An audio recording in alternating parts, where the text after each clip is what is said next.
Ukrainian air defense shoots at its own civilians, while Russia peacefully destroys the 100th anniversary Azov base in the residential area of Ukraine's capital with a strike on the Okhmadit Children's Hospital. Meanwhile, Ukraine may be launching guided bombs at Kharkiv itself and bombing Kryvyi Rih daily with its own aircraft. It sounds very practical and logical, right? For Russian propagandists.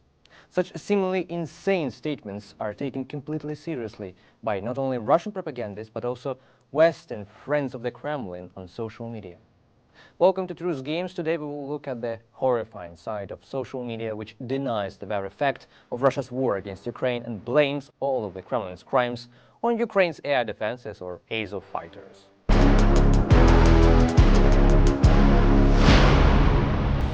On July 8, 2024, an air raid alarm sounds in Kyiv and missiles fly in from the Caspian Sea. The Ha-101 is a Russian cruise missile made up of about 80% Western components. This indicates the ineffectiveness of the current sanctions regime and the need to strengthen it. The missiles hit the Ukrainian capital. We expected strikes on military production facilities or just military units at least, but the missiles hit Ukraine's largest children's hospital, Okhmadit, the oncology department. This is a terrible tragedy. Thousands of young patients were evacuated to other hospitals in Ukraine and abroad. Planned surgeries were interrupted, resulting in some deaths of children.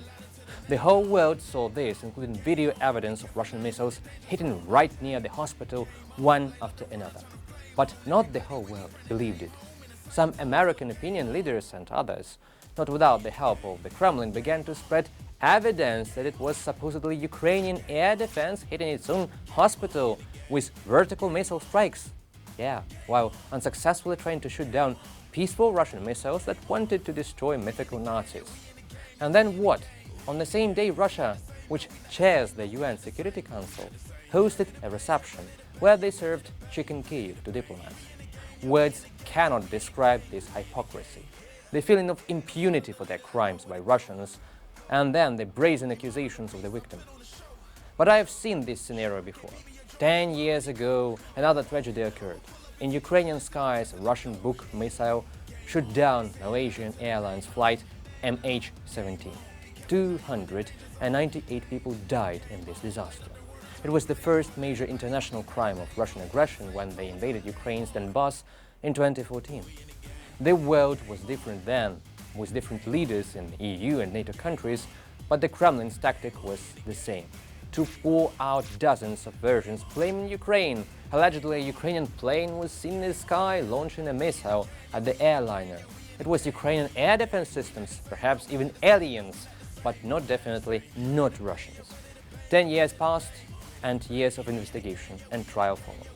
The Hague court sentenced 3 perpetrators of this crime to life imprisonment, Russian militants who made decisions and fought on Russia's side against Ukraine. The court ruled out that due to Russia's action, Russia's aggression, this crime occurred.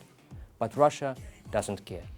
They continue to deny everything, accusing Ukrainian Nazis or UFOs or something else. What does this tell us? The aggressor's propaganda aims to sow doubt in people's minds and hearts. Maybe both sides are guilty of aggression. Maybe it is not so clear-cut, and it's better to think about local problems than solve the issue of international illegal armed aggression of one country against another. So I ask you, when you next see accusations from experts that Ukraine is hitting itself with missiles, look closely at who is spreading this and remember the lies faced. When a crime is proven in court, or there is already evidence, for example, from the prosecutor's office, statements to the contrary signal to us that we are seeing an agent of Kremlin's information influence. Their numbers have increased recently.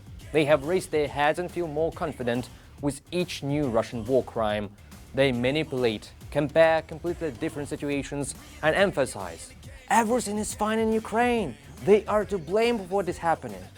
When nothing is fine, people die every day under Russian bombs and missiles. But Russian lies kill no less, because they make us forget that there is a war. Whose fault it is and who is responsible? Think critically, check information sources, look for their personal interest in this or that position. The truth will win. Every time one person in the world truly understands who is on which side in this truly global confrontation, it is already a small victory. Your personal victory for the truth in a world of boundless lies.